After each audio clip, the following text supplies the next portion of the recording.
This is Dead Halt. It's the reason I've been gone for a little bit of a while, and I'm pretty proud of it. Essentially, this is my role playing game that I've talked about on this channel quite a few times. The first time I was talking about it as Beyond the Fall until I changed the name to Dead Halt. The second time I was talking about my Kickstarter, and since then I've reviewed some of the other little role playing games that were within Zine Quest with Dead Halt, but I've never really gone through this one. I haven't showed you what's inside of it, and now that I have it available on itch.io and on my website, I figured I would do a little flip through and just show you what's actually in Dead Halt and not just talking to the wind. And you get to see some of the sweet art and things like that. So let's get right to it. So this is Dead Halt. This is my role-playing game zine about a megalithic hotel in 1996 in which you're going to be the maintenance crew, and you're going to gather this crew together and go up on different floors and complete jobs that the hotel bartender gives to you to try and keep the hotel still functioning and not falling apart, even though it tends to happen anyway. So you're going to be helping all of these different consoles that are basically just clunky CRT monitors with faces, and they will try and help you out, but they're all a little wacky. And over the course of the game, there's no death. There is just every time you get knocked down completely, you gain cybernetics, and when you come back up, you have these cybernetics that can kind of glitch out, and that's the downfall, but they are a little bit better, so you can kind of get some wacky little upgrades that way. So essentially, it's a 44-page zine. The cover page is this gold letterpress that we printed on an over 100-year-old press. We had to make a plate for it. On the back, it has our user manual statement. And this is a lot of the zine is based off of a Commodore manual, which I might as well go into some of my ideas for this. So the user manual statement talking about how Dead Halt is a role-playing game set in 1996. Gather a crew, try and survive in the megalithic hotel. It tells you about what you are encouraged to proceed with, whether one or the more of the following measures: taking a job as hotel maintenance crew, receiving quests from the bartender, gambling for random equipment at the Gashapon machine, which we will get to later, assisting quirk-ridden computer consoles, and riding the elevator to these unexplainable floors. And then clunk heads and something about the supercomputer Fortra, but all of this stuff is basically based on Commodore manuals that a lot of the game I tried to take from these old, formats and things that old computer magazines and things like that had, because obviously the game is influenced a lot by these old clunky computer consoles and things like that. And straight off the bat, you can find my user manual statement right here. It has a lot of the same things. We just kind of thought it was interesting, and even down to the quotes that they start and they never close. All of that is straight from these Commodore manuals, which you can even see some of the black box stuff and titles and stuff reiterated throughout Dead Halt. But back to this, basically, first page is just the same thing with the Dead Halt user's guide. The user's guide is essentially, it's supposed to give you everything you need to play straight off the bat, with keeping it in the smallest form factor possible, because there were so many role-playing games that are just massive books that say read this once through before you start playing, and then read it again through when you've finished your first session, and the book's like 400 pages. So we wanted to have a book that you could basically pick it up, read it, and play immediately. But it still had enough, grit to get you through some fun sessions. These are the computer consoles that you're basically going to be talking to most of the time. There's one on every floor of the hotel. The floors are wildly different, and so these computer consoles are just as different. So basically in the lore, these consoles were at one point connected to this Winternet, this LAN network within the hotel that has long broken off, so they've all gotten a little quirky over the years as they've been stewing by themselves.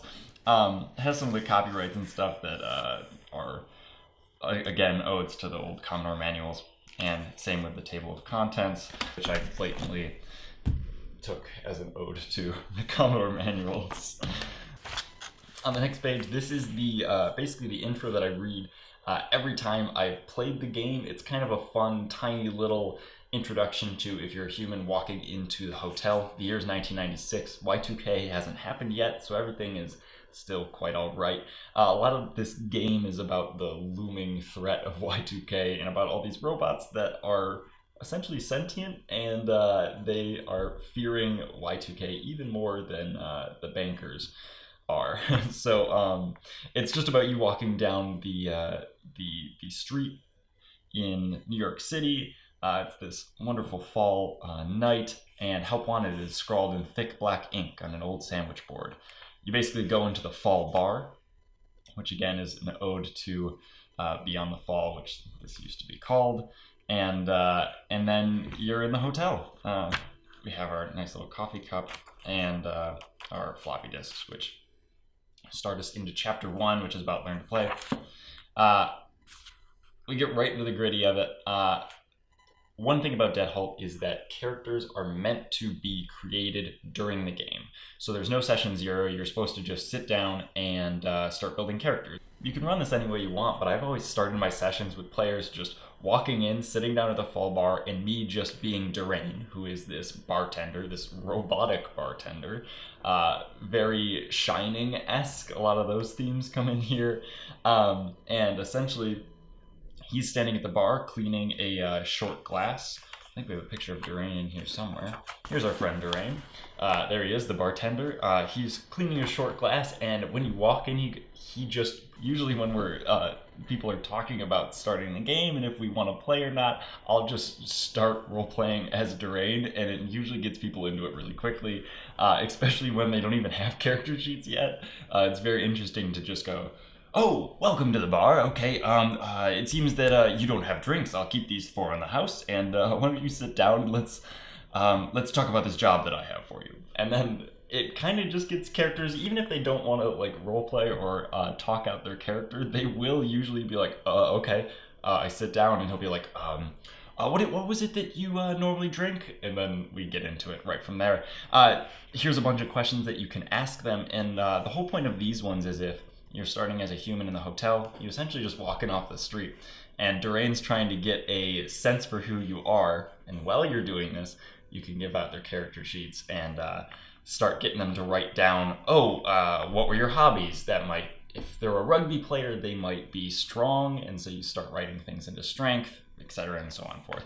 How did you meet? This is kind of building off of how this crew is going to be who they are. Maybe they just all walked in together off of an urge, or perhaps they have a history together. Perhaps they're even an adventuring party from some other universe. The whole point of this is just to get your characters to jump right into the game, start the narrative, and then before anyone gets comfortable, you give them a job. You offer them a job. Hey, so there is a rat problem on floor 74. One of the consoles from that floor told me that, there's an infestation of sorts, and I was hoping that you folks could go up there and perhaps sort it out for me. I'll offer you this much gold, or this item, or perhaps even just a bag of rat traps.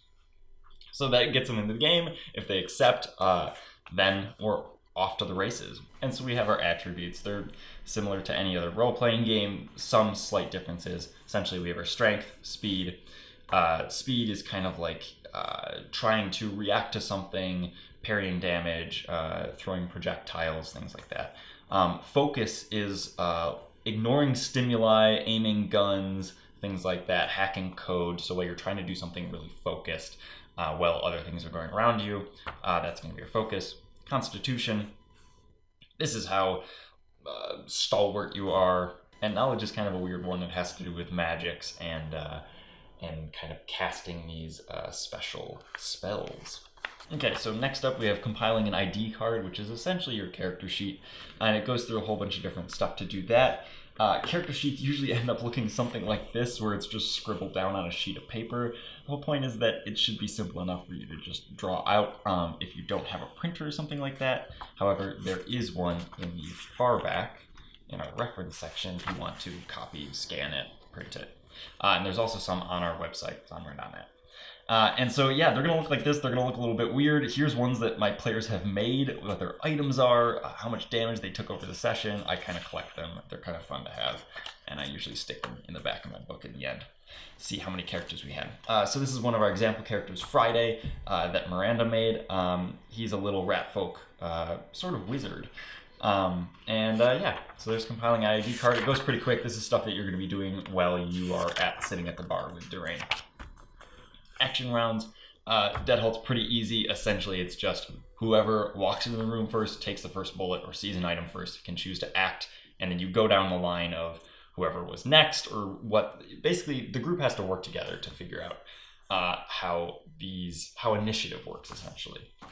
So then we're on action. The entire game revolves around essentially a whole bunch of D6. You need 6, I guess. I mean, I played games with just 2 because I didn't bring enough. But essentially it's 6d6, and then you are rolling for your stats. Actually, let's get one of our character sheets. So let's say Shramson was trying to kick down a door with his foot. He would be using his strength, because I think that's appropriate. He has 2 pips in strength, 1 because of the one he put in it, and 1 because he has a cybernetic enhancement for strength. And so he would just get to roll 2 dice because of his 2 pips. And if we roll these out, he rolled terribly. Okay, let's say you got this. So he rolled 1, 6, and 1, 2, which means that he got 1 knock. It's essentially anything above a 4 is a knock. It's just a success, essentially. So if you roll 1 knock, then it's a partial success, which means the HM will narrate this successful action, and it has some negative side effects. If you get 2 successes, then you're going to get a full success. That just means that happens exactly. He kicks down the door straight up. 3 is a striking success. That would be the player gets to narrate how they complete this action. This is this push for narrative action in the players rather than just, oh, I hit it, and I succeed. 4, which is pretty tough to get, is a gleaming success, which means they get to add this reasonable small action. Maybe he kicks down this door and then whips out his gun to point it in the door right after he kicks it down.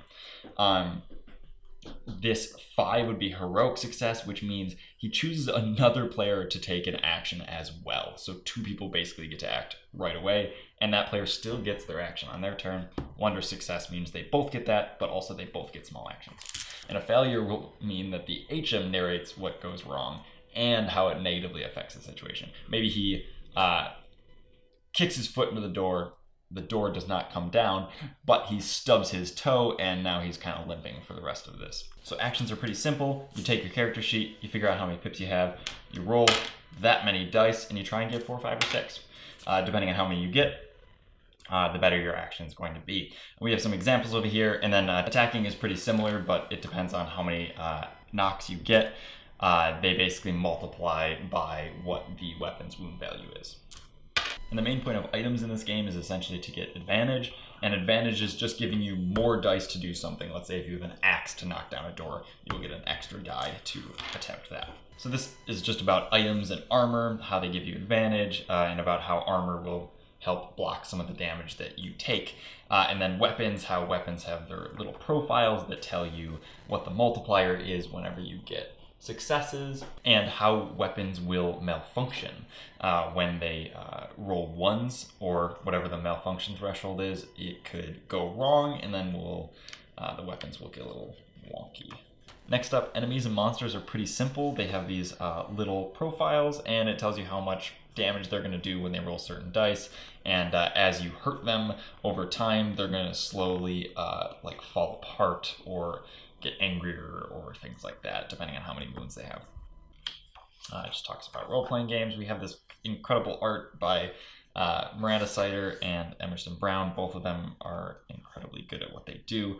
Some of the art in here is me, but we tried very hard to make everything very consistent so that it all kind of fits in together, and it kind of looks like one artist did it. This is just talking about the elevator and about how the floors are all completely different. And the point of this is so that if you are just running a random game, you can literally grab any module from any other game, slap it down, and just have the floor be that. You'll get in the elevator, you'll go up, you'll come out of the elevator, and you can, as the HM, be like, okay, in front of you is a stone door, and you can just have it lead into Tomb of Horrors if you want. Now, the reasoning for this and why you wouldn't play just D&D in Tomb of Horrors is that you could go up to Tomb of Horrors, but you have a console in tow, and you have like 2 shotguns, a flashbang, and like a magic sword. So it can get kind of wild, and the whole point is so that it gets so crazy. So this little blurb is just talking about how if you're reading Neuromancer, send them through a section of Neo Hotel as grifters. If you're reading Game of Thrones, send them to a medieval castle with impossible odds, but let them bring along a few grenades and a trigger-happy console. And maybe just run a Scooby-Doo mystery with a few curious monsters. The whole point is to get you to play. So you can run anything that you're into right now within this system, and it just gets kind of wild. And it's a fun little romp through the hotel. The next thing is Magics. Magics is one thing that I really struggled with, and I think we came out to a really wonderful system because I wanted Magics to be something very open, something that you can kind of use to your advantage in any situation rather than just using a magic missile to deal 7 damage or whatnot. Each system has their own kind of magics, and we wanted to have something more open to role-playing than to damage dealing. So essentially in Magics, you're rolling dice equal to your knowledge value. So this guy's knowledge value would just be 1, so he rolls 1 die. And then you just add the resulting numbers up. So if you're rolling 3 dice, you add all these together, and then you look at the chart where you are, and it can kind of tell you a rough estimate of what you're doing, and you kind of work with the HM trying to figure out, you know, what this will entail. So you might say, we had in our last session, there were basically monsters coming out of the water trying to like grab their legs, and so they said they wanted to use magics, and they wanted to freeze the water, and they rolled their dice, they added them all up. So let's say here we got 6. We could just go down to, it would be like right here. So if you got 1 to 3, which is so if you got 1 to 3, which is probably what you're going to be rolling if you have a 1 in Magics. Fizzle of sparks, a surge in pressure. Your head feels like a TV tuned to a dead channel. Open a book. You don't have the hang of this just yet, so you can't really do anything with that much. But let's say you're getting 4 to 8. You could move a small object afoot, create a small light, ignite a flame, project a minor illusion, mimic a noise. So this might be something like they try and freeze the water, and they freeze a 1 to 2 foot section that they could stand on. So it's a benefit always, but it's not going to, you know, they don't ice over the entire thing. Now, if you go down here, where you're getting 25 to 35, freeze time for a moment, mend anything broken, command a creature, open a rift. These are just examples. So if they were trying to freeze the water and they rolled something like a 26, then it might be they ice over the entire lake and maybe even freeze down to the monsters that were grabbing at them. And so it's just kind of like more of a utility. And so it makes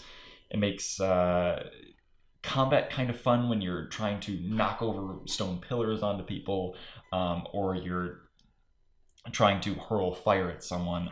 But it also makes role-playing a lot of fun because you can try and hide objects or make things invisible, or even just do simple stuff like summon a snack or make like a prestidigitation noise off in the distance. So that's Magics. It's pretty simple and pretty straightforward, and that's how we like it. The next thing is Defying Death, which is essentially in Dead Halt there is no death. The name of the game is Dead Halt specifically because what's going to happen over time is you are going to get hurt. When you get harmed up to your wound threshold here, when this reaches this, then you are essentially knocked down and you have to yell out for a medcon, which are these little medical consoles here. They pop down from the ceiling, they ask if you'd like to be healed, and if you do, then you are basically sucked down into the floor of the hotel. All of these mechanical arms poke and prod at you as they upgrade you with whatever limb you lost, and you're going to roll on tables later on, but essentially when you pop back up you have a mod. You can only have 5 mods because when you get to 6 your body can't understand what was yourself and what is machine, and so it reaches a dead halt. And this dead halt essentially makes you run off into the hotel as a clunkhead. You're crazy, you just run away. You're not necessarily a villain, but once in a while you are seen in the distance or just around a corner or in the darkness as you kind of are consumed by the hotel, the madness of the hotel. And so that's no longer your character. They're still alive somewhere, but they're no longer in control by you. And so dead halts cause you to become a clunkhead, but you are still out there somewhere, I guess. Yeah. So this is just a little blurb about the hotel, a little bit about the history. It's just kind of fun little flavor text. The next thing we have is what are origins and denizens. Origins are all essentially the ancestries that you can play. Denizens are all the kind of NPCs that are iconic in the hotel or in the lore. And so these are origins. The one normally I would say to start with is the humans. They each have this little blurb about who they are, where they came from. They have a little blurb about what their special ability is, and then what their starting things are. So humans start with 1 in each, just the classic human. And then they also get to start with 4 additional pips instead of 3. So instead of putting 3 extra, they get to put 4. But like rat folk, they start with specifically 2 in knowledge, and their special ability is they get +2 on magic rolls. These designs are all done by Miranda. They're just exactly what I could have hoped for. We came up with a lot of these wild designs together. Rat folk are from one of my original games of Beyond the Fall called Rats in the Walls, where you're supposed to go, as an example I said earlier, you're supposed to go eradicate this rat problem, and they end up being humanoids.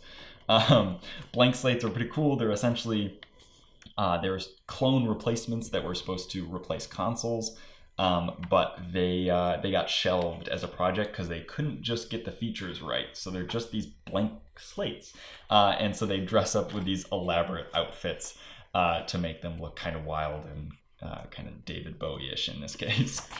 The next one are Zon 80s. These are essentially consoles that were built before the installation of the supercomputer, which will come in a later expansion, i.e. the floppy disk. And they're essentially, you can play as the console. Goblins are these wacky little goblin people, and they're pretty good at carrying extra things. Toadlings are these toad creatures. They're masters of trinkets and woodworking, and they're obsessed with little objects that you can polish, mold, carve, and fiddle with. So they're very good at getting sweet objects. The Spawn are really sweet. Essentially, they come from the underworld because there is this hotel's underbelly, which I haven't gotten into in expansion yet. Because there's essentially this hotel underbelly run by old Mr. Scratch, and so they're big like rock creatures, and they basically get to summon these weapons that are sport artifacts. They're essentially all this memorabilia that their boss collects, so they get to summon them. The next things are denizens. A lot of these illustrations, like the bartender, was done by Emerson, and they're really sweet. Some of the consoles were done by me, and some of the clunkheads were done by Miranda. These are basically people that are in the hotel, things that you will commonly interact with. Obviously the bartender, obviously consoles. Clunkheads are what people once were before they ran off into the hotel after a Dead Halt. So they are overly modded, super weird, all this clunky 80s technology that has been brought over into the 90s. Next up is some other weird characters. Some of my favorite, just Gad is a long time maintenance crew member. Blibs are these little, we call them lava lamp monsters. Kate's just a girl Kate is just an 11-year-old girl who's quite good as maintenance crew, and Durain signs off of her school extra credit vouchers, and the Albatross is this alien race that's super weird, and they get met later on in one of the adventures in the end of this book. This is our Gashapon, which we're going to talk about right now. This is how you get items. Items in Dead Halt are completely randomized. You might find them on missions and things like that, but to like equip things, you have this, which is Gashapon tiers. We have a whole bunch of weird items over here. It goes from everything from magic items straight through to like big weapons and hyper technology things. And so there's essentially just different tiers. You go into the basement, you pull the big lever, you got to put gold in, and depending how much gold you put into it, decides how rare of an item or beneficial of an item. So if you only put 1 to 5 gold in it, you roll your 3d6 here. And so we got 13. So you would get a powder ball. Now, obviously, none of these have things written about them, because one thing that I really enjoyed with running Dead Halt was that there's not a ton of reference, and some people find that a little bit jarring, but essentially these are all just words to kind of spur your imagination. So something like a stick of TNT you can kind of understand, but thing like a scorcher or the popcap gun or the magic beam, all the way down to things like the rings of Saturn, the picoler, the shrink ray, growth ray, and the be kind rewinder. So they're things to kind of get you moving on what this item might be. There's even some images of a lot of these items over here, and then you come up with what they do. It's supposed to be very quick, spark your imagination, and then you can come up with the rest as the HM. So that's the whole idea. If you put in a lot of gold, like 61 to 100, you're going to roll on the bigger charts that get you wild things like the floppy disk ejector or the eye of the beholder. And so these are all our charts. These are all mods. So if you get knocked down and you have to take a cybernetic, you just roll on this chart. It's a 3, so you go down to it's your arms. One of your arms got hurt. And then you roll again. 4. So you decide which thing you got. So the socket stretcher helps out your speed, and also it lets you do this little function. Functions are just weird little things that now you get access to. So for the socket stretcher, you get to grab and return to you any item within 10 feet. It's just weird. Doesn't have any crazy benefit, but once in a while, it's going to be awesome. Expanding the fall. This is if you really want to get into like a long-term adventure. This is all things that you can put into the bar. Things like a micro Gashapon, which lets you get out free items, bookshelf, which lets you use extra magics items, all the way down to things like Tinkerbot, which lets you modify weapons, and ammo vendors, which lets you get more bullets. Next is malfunctions. If your weapon malfunctions, you roll 66 on this, and it'll decide what wild thing happens to your gun. So if you had a gun, you shoot it, you roll a 1, and that's the malfunction value. Then you roll on this chart, and it might become rubbery, which means it looks and feels like a movie prop. It doesn't affect the use of the weapon unless it's directly correlated, like a flamethrower that is now icy. But it's mainly just so that you have some wild things going, and it changes up how the game works, like if your sentient sword now speaks and understands languages. So next up is glitches, which is whenever you roll with a cybernetic from the previous page and you roll 2 1s, the classic snake eyes, then it glitches out. It's essentially like a malfunction, but it does pretty bad things. So when you're using your cybernetic, whether it just be for an extra die for your roll, or whether you're using one of your little functions over here, and you roll 2 1s, something's gonna happen, whether it be hellfire that all beings in the area take 1 wound, or a fickle loop, which means the outcome occurs half this turn and half next turn, things like that. It's all like the HM might choose the target of outcome. So if you're shooting someone, it might direct back at you, or maybe even one of your crew members. The last things in the book are 2 adventure arcs. These are essentially full-page spreads, and what they are is it'll tell you what the job is, what the gear is you will get for that job to start it, and then exactly what you will go through doing. It's just plot points. So this one is A Good Day to Die Again. Durain's giving the crew a map of an overlanding trail on floor 71 to find the whereabouts of 2 missing hotel guides, Doga and Muna, who are over here, rat folk in a blank slate. And you basically get to drive cars in this one, and you have to fight a giant gorilla. It's kind of wild. And then this one, what we found on floor 54, this is the one where the albatross comes into play. It's essentially, I don't want to give it away, but is very similar to Expedition to the Barrier Peaks, if you have played that one. This one is Durain retrieved word from Gad's cat that Gad went to floor 54 and never returned. Find him and Durain will reward you handsomely. So you basically go up here, there's some wild things going on in this one. It tells you exactly what the plot points are, and then goes into more detail with some random encounter tables and some other items and things that you'll get along the way. And this is just my thank you for the Kickstarter people, everyone that worked on it, me, Miranda, and Emerson. And then in the back, there's just a handy dandy little reference guide if you need it. It has the character sheets and just some other small nip-naps about how to play. And Gad's cat. So, a little bit long-winded, but that's Dead Halt. I kind of want to show you how cool it is inside, and we're really excited about this. Since it's come out, I hadn't played it in a while I was working at it towards the end, just because I was working on all the formatting and just little stuff. Once I finished that and sent it all out, we've played it a few times now since then, and it's still, every time I play it, I want to make more for it. Even though we've been working on it for a year, and it's, this stuff's kind of exhausting. But we just have a blast with it. I mean, these characters are just like shoved into every one of my books. I had to pull these ones out of it. And just from all these other adventures that we've had. So if Dead Halt is interesting to you, you can grab a copy of the zine right now. You can either go to my terribly 90s website, which eventually is going to have the items on here. It also has the downloads if you want to grab the character sheets and the Rats in the Walls playtest. Or you can go to zonware.itch.io, which is where we have all of our PDFs hosted, and you can grab the zine straight from here as well.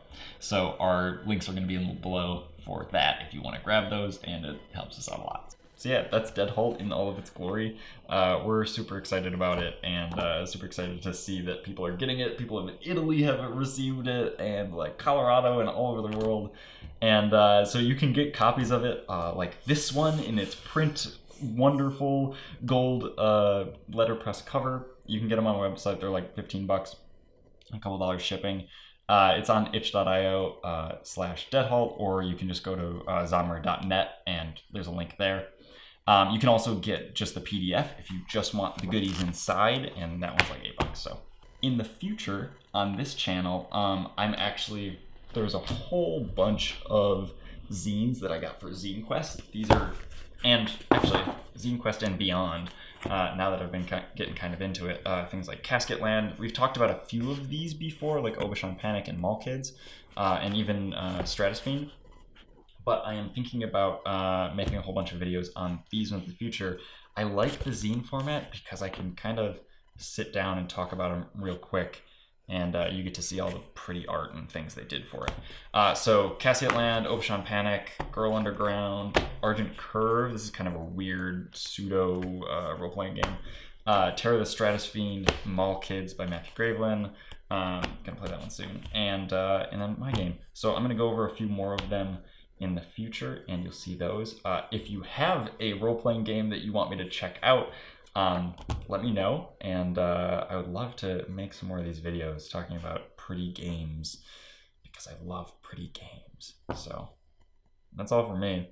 You guys have a good one, and play some role-playing games. And if you have Dead Halt, let me know, especially in the comments. Tell me what you think about it, and play Dead Halt. I think I'm gonna play Dead Halt. Have a good one.